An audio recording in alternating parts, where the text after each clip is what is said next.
Lalu apa kata Nabi? Majtama'a fi qalbi 'abdin fi misli hadzal mautin illa a'tahu Allahu ma yarju wa amanahu mimma yakhaf. Dan setakut wahai anak muda. Siapa orang yang dalam kondisi seperti ini punya dua hal, apa tadi? Rasa takut diazab oleh Allah dan rasa harap dengan rahmat Allah, kecuali apa? Satu, Allah akan berikan apa yang dia harap dan Allah akan selamatkan dia dari rasa takutnya.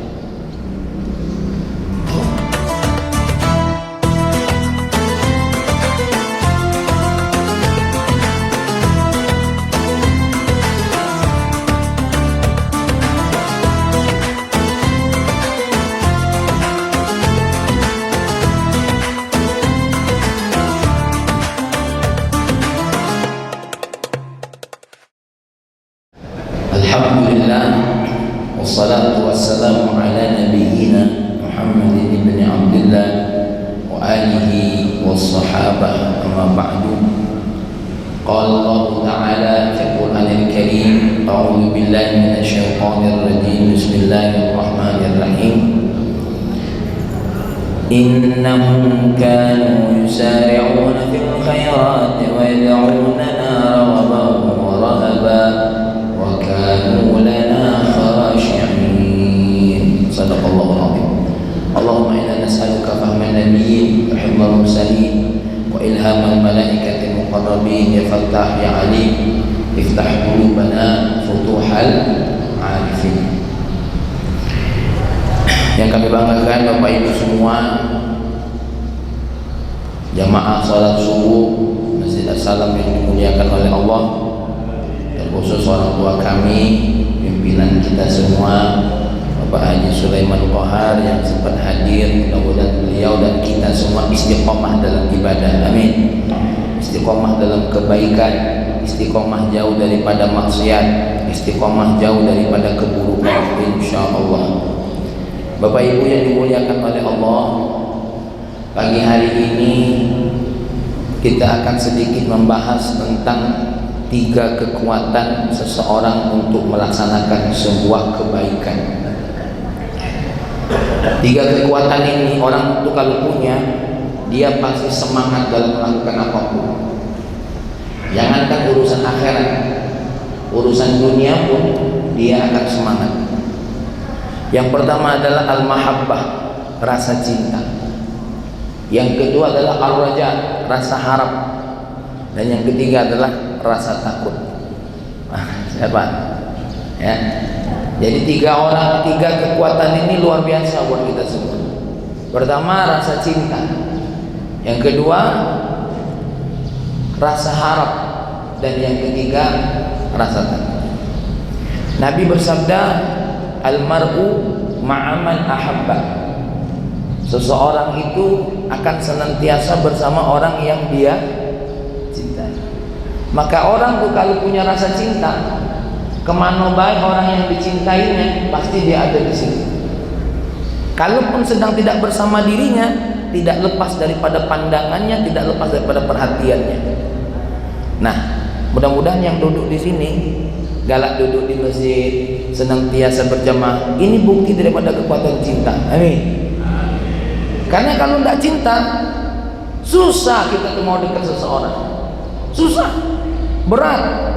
Dan kalau sudah cinta, sudah punya, Masya Allah, ya, kesulitan dianggap dibanggar apa? Kemudahan. Tapi orang kalau tidak cinta, sekalipun mudah dianggap sulit. Ini ibu-ibu ini saking cintanya dengan masjid, walaupun jauh capek dilewati, walaupun ngantuk-ngantuk dikalahkan, walaupun udaranya dingin-dingin dilawan. Itu orang cinta. Makanya ada istilah, kalau sudah cinta tai kucing rasa coklat, itu cinta gila. Ya. Tapi kalau cinta kepada Allah tidak ada buruknya. Cinta kepada manusia ada buruknya. Cinta kepada harta ada buruknya. Cinta kepada jabatan ada buruknya. Tapi cinta kepada Allah, di mana letak buruknya? Makin kita dekat, makin dapat kebaikannya. Tuh. Kita senang sama istri kita, makin dekat makin ketengokan kalau mau mulutnya busuk. Ya. Begitu juga suami, makin diparahi kentut makin lemah baik. Ya. Tapi kalau Allah, Maka Bapak Ibu dimuliakan oleh Allah, ini kekuatan yang pertama ini luar biasa. Bahkan cinta ini saking mampu memberikan kekuatan, salah buruk saja tetap dia suka. Ada sebuah syair mengatakan, ainur ridha an kulli aibin kamilatun kama anna ainas sukhti tubdil masawiyah. Ya. Mata itu kalau sudah cinta, kalau sudah suka, an kulli aibin kalilatun, dia tak tengok lagi aibnya apa, buruknya apa. Ainur ridha an kulli aibin kalilatun kama anna ainas sukhti tubdil masawiyah. Seperti halnya wong kalau sudah benci tak nengok lagi baiknya. Ini orang baik sama kita, tapi karena kita sudah benci tak take baiknya. Dia nunjuk tetangga, nak nunjuk siapa baik pokoknya buruk. Nah, inilah hebatnya. Tapi ingat, ini kalau sama selain Allah. Kalau sama Allah, cinta sama pada Nabi, tak ada aibnya. Di mana letak aibnya baginda Nabi? Tak ada. Maka saya minta kepada ibu bapak semua, termasuk saya pribadi, letakkan cinta kita kepada memang orang-orang yang berhak menerima cinta kita, apalagi sama Allah. Sering kita ini mencintai seseorang yang belum tentu dia juga cinta dengan kita, tapi Allah belum kita menyatakan cinta sudah menunjukkan cintanya dulu kepada kita. Alhamdulillahi Rabbil Alamin, itu surah Al-Fatihah yang dibaca oleh guru kita tadi, ya, diceritakan dalam Al-Quran, ya, ayat-ayat yang lain tentang bagaimana Allah menciptakan kita. Laqad khalaqnal insana fi ahsani taqwim. Sering saya sampaikan kemarin-kemarin sama Bapak Ibu, jangankan untuk ibadah, untuk dosa baik kita butuh sehat. Ya, kalau orang sudah kena stroke, mana nak merampok? Ya, lari dia lagi sahur. Ya, Allah menunjukkan dulu menciptakan kita dengan sebaik-baiknya penciptaan. Diinjuknya kita pasangan hidup, diberinya kita anak, lahir tak punya apa-apa, nanti punya apa-apa. Kita waktu mencintai istri kita, waktu ketemu kita belum tahu dia cintanya apa tidak sama kita. Sama orang yang belum pasti mencintai kita, kita sanggup meletakkan cinta. Tak kado sama Allah kita tak sanggup meletakkan cinta. Apalagi bulan Ramadan ini. Kok ada orang tak sanggup mencintai bulan Ramadan? Maka benar kata Nabi, ya, ma ata 'alal muslimina syahrun khairun min Ramadan wa ma ata 'alal munafiqina syahrun syarrun min Ramadan. Tidak ada bulan yang datang kepada orang yang beriman, bulan yang lebih baik kecuali bulan Ramadan. Tapi tidak ada bulan yang lebih buruk datang kepada orang munafik kecuali bulan apa? Bulan Ramadan. Padahal bulan Ramadan ini menawarkan cinta dan kasih sayang.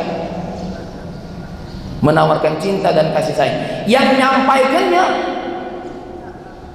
bukan calon wali kota 2024. Yang menyampaikannya adalah baginda Nabi Muhammad sallallahu alaihi wasallam, as-sadiqul masduq. Ucapannya tidak ada dustanya, dan apa yang sudah terucapkan tidak bisa didustakan. Ya, tidak bisa didustakan. Kalau suami kita bilang, "Dek, ya, aku akan menjagamu seumur sehidup." Apa seumur sehidup? Sehidup semati. Ya. Itu kata rayu, bukan kata janji. Kalau Nabi, kalau Allah, kata janji, bukan kata janji, kata hadiah yang dipastikan yang akan diberikan kepada kita. Tapi kalau manusia, kata janji. Atau lebih daripada itu, lebih buruk, cuma kata rayu. Wong ini asal pacak dirayu, lanjut. Tapi Allah tidak merayu kita, tapi memastikan apa yang sudah diberi. Allah ingin berikan surga, surganya lah diciptakan oleh Allah. Allah nakuti kita dengan neraka, nerakanya lah ada. Nerakanya lah ada. Ibu-ibu, waktu suami ibu bilang kau akan bahagia dengan diriku, emang suami ibu tak punya apa-apa? Belum pun celana lagi minjem sama kawannya. Ya, tuh Wak Zainal waktu melamar bininya dulu, dati apa-apa. Ya, mobil belum ada, rumah belum ada, tapi Allah menawarkan surga, surganya lah ada. Allah berbicara kebaikan, pahala sudah diciptakan semua. Makanya ibu-ibu, ayo mahabbah kita ini fullkan untuk Allah Subhanahu wa ta'ala. Makanya anak-anak kita tuh tanamkan rasa cinta kepada Allah Subhanahu wa ta'ala. Yang kedua, kekuatan yang mampu membuat kita semangat untuk melakukan apapun, apalagi ibadah, ar-raja, rasa harap. Apalagi yang kita harapkan ini Allah. Kalau manusia udah bisa kita harapkan, kalau orang selain, kalau ada makhluk selain Allah bisa kita harapkan dan bisa memberikan harapan, apalagi Allah. Apalagi Allah Subhanahu wa ta'ala yang sangat bisa diharapkan. Nih ayat Allah yang saya bacakan tadi. Ulaika alladzina yad'una yabtaguna ila rabbihim alwasilata ayyuhum aqrab. Mereka itu memanggil Allah, sangat ingin dengan Allah, mencari apa? Al-wasilah, sarana, upaya. Ayyuhum aqrab, siapa yang paling dekat? Apa yang mereka harapkan? Wa yarjuna rahmatahu, ingin rahmatnya Allah. Ya. Yang berikutnya apa? Wa yakhafuna adzabahu, takut dengan azabnya Allah. Inna adzaba rabbika kana mahdura. Nah ibu-ibu nih, raja. Apa raja itu? Di dalam kitab Tuhfatul Murid, syarah daripada kitab Jauharatul Tauhid. Tuhfatul Murid karangan siapa? Asy-Syaikh Ibrahim Al-Baijuri. Ar-raja disebutkan apa? Ta'alluqul qalbi bimarghubin fi ma'al akhdhi bisababihi. Yang namanya raja, harapan itu apa? Ta'alluqul qalbi, kaitan hati, bimarghubin fi, dengan apa yang dia harapkan, ma'al akhdhi bisababihi, untuk mencapai yang dia inginkan, dia mencari sebab-sebab untuk mencapainya. Saya tanya sama para ibu semua yang duduk di sini, kepengen masuk surga? Jelas. Kenapa? Semuanya sholat, duduk zikir, ada yang sholawat, ada yang baca Quran. Kalau ada orang punya harapan dan dia melakukan sebab-sebabnya, itu benar-benar berharap. Tapi kalau ada orang ditanya, kepengen masuk surga? Kepengen. Sholat tidak, puasa lewat, uang ditinjunya galau. Ini bukan berharap, tapi berhayal. Seperti orang ditanya, Kak Lutfi nanya sama anaknya, atau siapapun nanya sama dolarnya, kau kepengen sukses gak? Kepengen. Tapi gawean di rumah, duduk nonton TV, beda kata gawe. Itu bukan berharap namanya, itu khoyal. Maka ciri-ciri orang yang berharap itu apa? Dia mencari sebab apapun itu untuk menuju apa yang diinginkan. Mudah-mudahan yang duduk di sini, yang niat i'tikaf, ini tanda benar-benar berharap dengan Allah. Amin. Makanya Allah senang tuh nengok orang ibadah, oh ini berharap ya. Apalagi sampai nangis-nangis sholat, saking berharapnya, lo waktu sholat lah sholat. Ya, tuh. Maka ibu-ibu jangan heran, ya. Pak Sulaiman ada uang-uang tuh yang masya Allah, saking berharapnya rahmat Allah, khatam Al-Quran tuh seminggu 2 kali, saking berharapnya. Kalau kita nih sebulan sekali apa jadilah, nah itulah harapannya, berarti jadilah. Ya, ada orang yang masya Allah zikir itu sampai ribuan kali, itu menunjukkan dia sangat berharap. Ya Allah, aku baca Quran paling 1 tahun sekali khatam ya Allah, tapi ada amalan yang ringan yang bisa aku jadi harapan. Subhanallah bihamdi, subhanallahil azim. Itu tanda orang berharap. Ya Allah, aku puasa sunnah agak berat, cuma bisa puasa Ramadan baik ya Allah, tapi aku ganti semangat melaksanakan sholat sunnah. Itu orang yang berharap. Ya. Maka ibu-ibu, orang yang berharap itu apa tadi? Ta'alluqul qalbi bimarghubin fi ma'al akhdhi bisababihi. Orang yang punya kaitan hati dengan yang dia inginkan, tapi bukan cuma kepengen, tapi apa? Ma'al akhdhi bi asbabihi. Dia melakukan apa yang menjadi sebab untuk mencapai harapannya. Maka jangan heran di dalam kitab Mau'izatul Mu'minin, ini merupakan ringkasan dari kitab Ihya Ulumuddin. Orang yang benar-benar berharap itu ciri-cirinya apa? Sabar nunggu apa yang diharap. Tuh tengok orang yang nunggu warung, tahan tuh duduk jak wong on, nunggu apa yang diharap. Apa yang ditunggu? Pelanggan. Ya, tahan.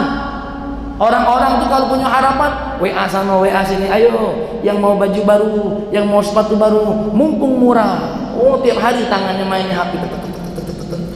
Itu tanda orang berharap.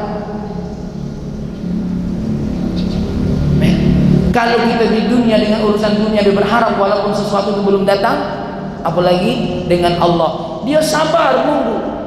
Dia sabar nunggu. Bahkan kalau ditanya, apa yang kau cari ini? Yang aku cari belum datang, tapi aku yakin akan datang. Makanya orang-orang yang besar harapannya sabar. Nunggu apa? As-sabru ala intizaril mahbub. Sabar menunggu apa yang dicintainya, menunggu apa yang diharapkannya. Mudah-mudahan kita tergolong orang sabar. Amin. Sampai mati nunggu nih. Sampai mati.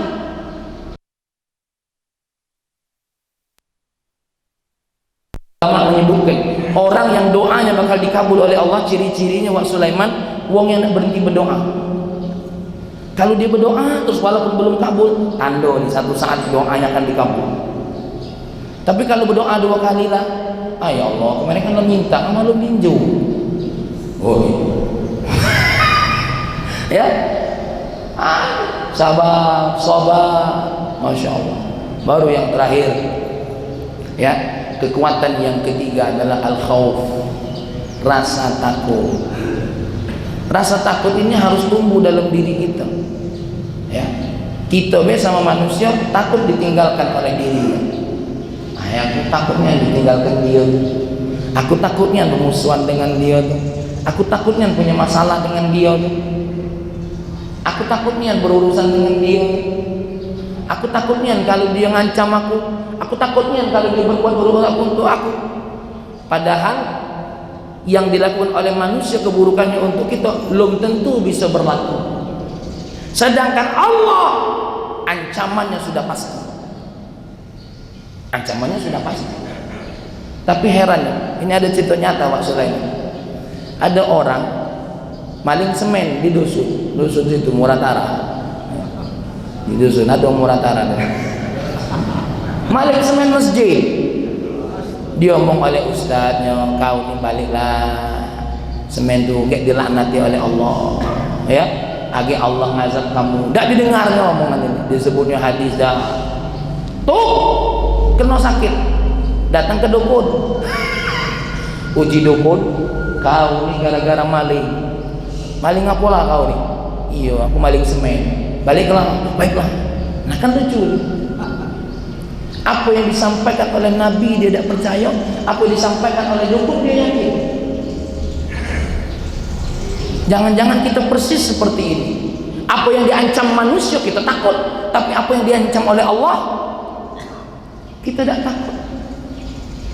Terlambat masuk kantor kita takut, tapi terlambat sholat santai-santai baik. Tapi bukan yang di sini, bukan. Kalau yang di sini insya Allah lebih parah. Ya. Terlambat buka toko takut, tapi terlambat taubat tidak takut. Masya Allah. Ya Allah. Ya. Tuh. Kita ini takut. Ada atasan tengok kita pakai baju basing-basing. Oh, dalam ada atasan apa? Belum rapi. Tapi sholat berantakan, busuk, bau, biasa baik di hadapan Allah. Lagi kenapa dengan manusia lebih biasa-biasa baik kok dengan Allah? Kepada manusia luar biasa kok kepada Allah biasa-biasa baik. Ibu-ibu dimuliakan oleh Allah. Ini mohon maaf, saya pernah ceramah di Brimob. Kamu ini tengok, kamu ini bukan main. Kalau push up sampai ratusan kali, kapan ditabuk? Pak siap. Ramadan dak wawung. Tuh, terawih dak kuat. Perintah manusia siap dilaksanakan. Berjemur di tengah jalan, oke. Dingin-dingin di masjid, tidak kuat. Ini yang kata orang Australia tuh, this is the method. Aku tidak tahu bahasa Inggrisnya pun dia method. Ya. Demi nyari dunia, kita takutnya dapat pelanggan, tahan ninggalin sholat, duduk di tengah jalan kena terik matahari. Tapi subhanallah dia tidak takut nanti dengan panasnya api neraka. Na'udzubillah summa na'udzubillah min. Makanya ibu-ibu, rasa takut ini apa kata para ulama di dalam kitab An-Nasaihul Diniyah, ya, saya ini mohon maaf ibu-ibu, sengaja ceramah itu pakai kitab, bukan apa, aku tidak bisa nasihati, karena apa yang aku sampaikan itu sebenarnya untuk diriku sendiri. Maka aku gunakanlah kitab-kitab para ulama yang mereka bukan cuma sekedar menasihati, tapi benar-benar merasakan ini dan mengamalkannya. Maka mohon maaf, ya, saya bawa kitab ini bukan apa-apa, supaya apa yang disampaikan itu memang ada referensinya, bukan seperti katanya enggak ya. Karena ini yang saya baca ini untuk diri saya pribadi.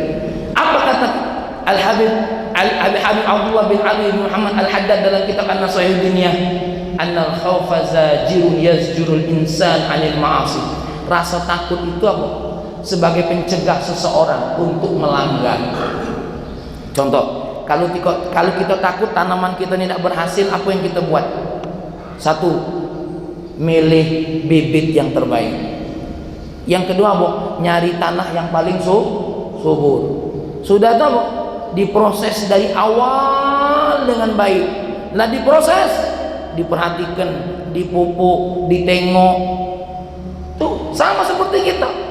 Waktu kita sholat, hati-hati jangan sampai sholat kita tidak sah, ya Allah. Makanya jangan heran bapak ibu sering nanya, Ustaz kalau mah ini sah tidak sholat aku, kalau mah ini tidak sah, itu tanda ada khauf. Ada khauf ya, ada khauf. Sama seperti seorang ayah takut kalau anaknya kena apa-apa. Tuh tengok, waktu awal-awal musim di mana manusia takut dengan satu penyakit yang menyebar saat kita ini. Anaknya mau dijuk plastik, saking takutnya dibungkus, saking takutnya. Itu rasa takut. Makanya waktu kita rasa takut tuh kalau dibuat sampai walaupun tidak enak ditengok dipakai. Apa namanya tuh? Tuh. Saking takutnya gitu. Begitu juga kita kalau kita sholat kita takut kita ini untuk apa? Tidak diterima. Wudhu kita yang benar, kiblat kita yang benar. Sampai-sampai apa? Dicari nih kiblatnya, jangan mirip. Sisip dikit kita ke Spanyol kiblatnya. Jangan-jangan ke Mandalika. Nah, saking takut turun hujan dipanggil wong yang makan mangkok tuh, ya hebatnya megang remote AC. Tuh. Kadang-kadang ibu-ibu, wong ini kalau saking takutnya, hal yang dianggap gila pun dilakukan. Saking takutnya. Tapi takut itu mestinya kalau kita nak gila, takutlah sama Allah. Takutlah sama Allah. Kenapa? Karena takut sama Allah, mati di dunia bukan berarti sebuah keburukan, karena tanda Allah untuk mencabutnya. Makanya ibu-ibu, kenapa wong-wong yang jihad di jalan Allah di zaman Nabi itu, di zaman para sahabat, mereka tidak takut mati? Apa sebab? Karena bagi mereka mati itu bukan kekalahan, mati itu kemenangan. Mereka akan pindah ke tempat yang lebih indah. Ketika perang Uhud, saya akan ceritakan sedikit. Ketika perang Uhud, orang-orang yang mati perang Uhud itu ruhnya disambut dengan burung namanya burung Khidir.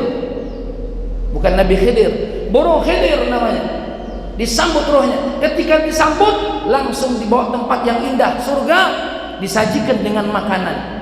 Orang-orang ini ketika meninggal dunia, kata Nabi ini yang bersabda, bukan Muhammad Atiq, Nabi yang bersabda, ketika ruh mereka diletakkan menikmati sajian surga, apa yang mereka bilang sama Allah, ya Allah, kami kaget dulu makannya, kami nak balik lagi dulu ke dunia, nak ngasih kabar sama kawan-kawan. Kata Allah, kamu tetap di sini, biar urusan kami memberi kabar sama mereka. Karena kalau orang-orang mukmin, orang beriman, mati itu bukan kegagalan, mati itu kemenangan. Menang di dunia, menang mati pun menang bagi mereka, tidak ada kata yang kalah. Maka ibu-ibu ini ya, sholat, ibadah, berbuat baik, tidak ada kata kalah. Maka orang-orang yang bersedekah tidak ada kata miskin. Kenapa? Dia seperti menabung. Kenapa? Sejatinya dia bukan memberi orang, tapi meletakkan ini pada rekeningnya sendiri.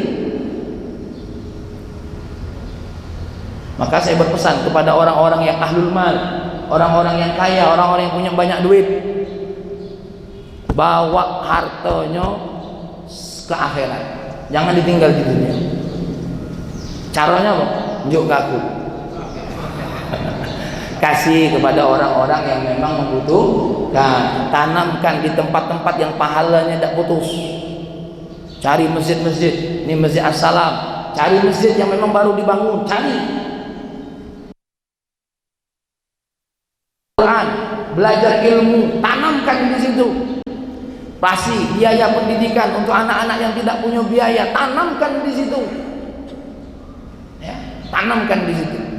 Maka ibu-ibu yang dimuliakan oleh Allah, bukan apa-apa, Kak Lutfi, Pak Sulaiman, ya, Pak Elpen, ibadah sholat ini waktu lagi hidup baik. Sudah tuh sudah, apalagi kita nih, kita kadang-kadang jujur, kapan kita mulai sholat? Ya. Mungkin ada di antara kita yang baru mulai sholat 20 tahun ini. Ada yang mungkin baru seminggu yang tadi. Ada yang mungkin baru Ramadan ini tadi lah. Ya. Maka kalau kita nak jujur, malu kita nak minta surga sama Allah tuh. Sama seperti kita tak punya duit 2000 nak minta rumah real estate.